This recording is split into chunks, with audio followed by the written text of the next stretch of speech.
Hello students, welcome back to Sociology classes BA Part 1. Okay, today our topic is process and stages of socialization. Okay, समाजीकरण की प्रक्रिया एवं अवस्थाएं। तो आज का टॉपिक क्या है हमारा? समाजीकरण की प्रक्रिया एवं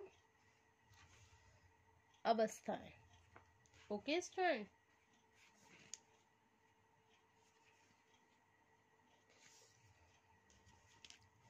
समाजीकरण क्या है? ये एक ऐसी प्रक्रिया है जो जीवन पर्यंत चलती रहती है। ओके, इसके बाद भी फ्राइड का यह कथन सच है कि जीवन के प्रारंभिक वर्षों में समाजीकरण के द्वारा व्यक्ति का जो संवेगात्मक विकास होता है वह जीवन भर उसके व्यक्तित्व को प्रभावित करता है। वास्तव में बचपन से लेकर वृद्धावस्था तक एक व्यक्ति विभिन्न प्रकार के समूहों, संघों और संस्थाओं के संपर्क में आता है तथा उनसे एक प्रकार से दूसरे प्रकार के व्यवहार करना सीखता है। ऐसे सभी व्यवहार, अनुभव और मनोवृत्तियां समाजीकरण की प्रक्रिया में योगदान करती हैं। इस दृष्टिकोण से मनोवैज्ञानिकों तथा समाजशास्त्रियों ने समाजीकरण की अनेक अवस्थाओं का उल्लेख किया है, जिनमें एक दूसरे से भिन्न अभिकरण सीख की प्रक्रिया को प्रभावित करते हैं। ओके, अकॉर्डिंग टू गिडिंग्स ने समाजीकरण की प्रक्रिया को दो स्तरों में विभाजित करके स्पष्ट किया: प्राथमिक समाजीकरण, प्राइमरी सोशलाइजेशन, एंड द्वितीयक समाजीकरण, सेकेंडरी सोशलाइजेशन। प्रथम समाजीकरण, जिसका संबंध एक बच्चे या किशोर को अपने परिवार, पड़ोस और खेल के साथियों से मिलने वाली सीख से होता है। द्वितीयक समाजीकरण किशोरावस्था के अंतिम स्तर से होकर व्यक्ति के जीवन के अंत तक चलता है। प्राथमिक समाजीकरण के महत्व को देखते हुए हैरी जॉनसन ने इसके 4 स्तरों का उल्लेख किया है, जिन्हें उन्होंने नंबर 1 मौखिक अवस्था, सेकंड शैशव अवस्था, थर्ड तादात्मीकरण की अवस्था, फोर्थ है किशोर अवस्था। सुविधा के लिए समाजीकरण की प्रक्रिया के विकास को हम 6 अवस्थाओं में विभाजित करके समझ सकते हैं। ओके, कितने भागों में? 6 भागों में विभाजित करके हम समझ सकते हैं।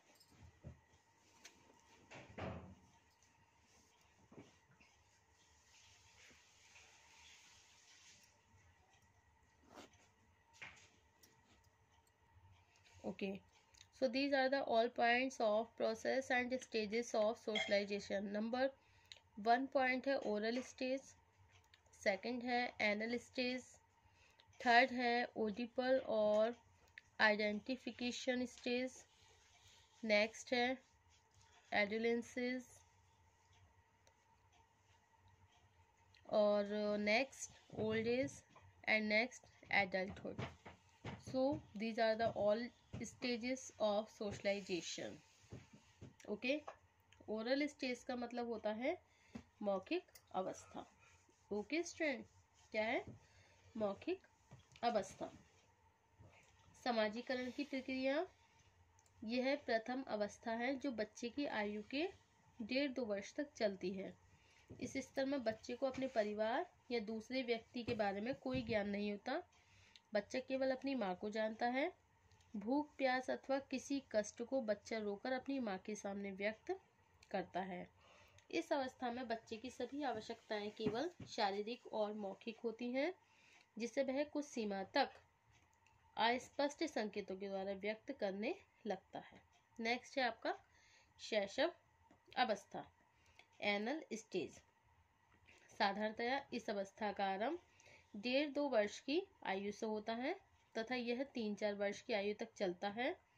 इसी अवस्था से बच्चे को सामान्य क्रियाओं का प्रशिक्षण देना आरंभ होता है। यह प्रशिक्षण केवल परिवार के सदस्यों और विशेषकर माँ के द्वारा होता है। इस समय बच्चे से शौच संबंधी क्रियाओं को पूरा करने, कपड़े गंदे न करने, स्वयं को साफ रखने की आशा की जाती है। वह सदस्यों द्वारा दिए जाने वाले प्यार अथवा डांट को भी समझने लगता है। इसके फलस्वरूप बच्चे में स्नेह, डर और तनाव की भावना साथ साथ विकसित होने लगती है। ओके, नेक्स्ट है तादात्म्यकरण की अवस्था। ओके, शैशव अवस्था, जिसे हमने इंग्लिश में बोला है एनल स्टेज। अब है तादात्म्यकरण की अवस्था।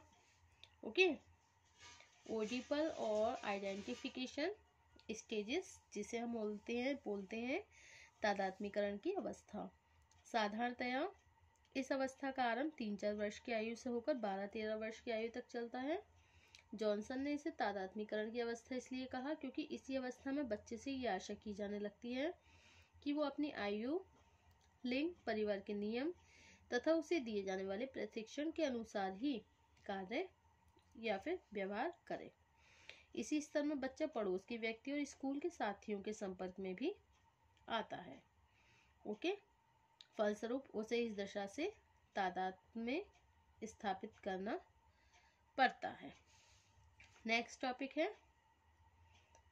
एडोलेंस, किशोर अवस्था। इस अवस्था का आरंभ साधारणतया 12-13 वर्ष की आयु से होता है, 18 वर्ष तक चलता है। समाजशास्त्रियों के अनुसार यह समाजीकरण की सबसे महत्वपूर्ण अवस्था है। उसमें एक और बच्चे से अनेक जैविकीय, मानसिक और सामाजिक परिवर्तन होने लगते हैं, तो दूसरी ओर इस अवधि में उसे दिया जाने वाला प्रशिक्षण जीवन भर उसके व्यक्तित्व का अभिन्न बना रहता है। इस अवस्था में किशोर का अधिकांश समय घर के बाहर, स्कूल तथा खेल के साथियों के बीच होता रहता है। इस आयु में शारीरिक विकास के साथ उसमें और भी भावनाएं विकसित होने लगती हैं। ओके, नेक्स्ट है एडल्टहुड, वयस्क अवस्था। एक व्यक्ति के वयस्क होने के साथ ही उसका सामाजिक, सांस्कृतिक तथा आर्थिक पर्यावरण तेजी से बदलने लगता है। उसके संपर्क का क्षेत्र बहुत बढ़ जाने से व्यक्ति की विभिन्न परिस्थितियों और भूमिकाओं में भी बहुत परिवर्तन होने लगता है। एक और विवाह के कारण वह अपनी पत्नी और उसके पक्ष से संबंधित बहुत से व्यक्तियों से नए सिरे से अनुकूलन करता है। दूसरी ओर आर्थिक क्षेत्र में प्रवेश करने के कारण उसे अनेक तरह के नए संबंध स्थापित करने पड़ते हैं। विभिन्न सामाजिक,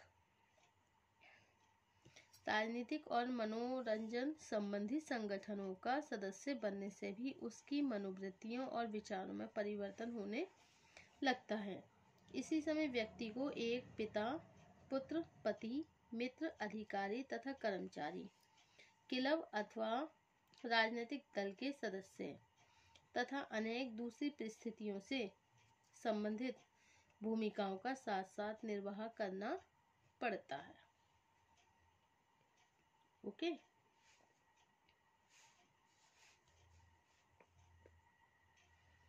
इस समय व्यक्ति जिस समुदाय अथवा समूह का सदस्य होता है, उसके विभिन्न नियम, मूल्य, व्यवहार के तरीकों के प्रति उसके विचारों में अक्सर परिवर्तन होने लगता है।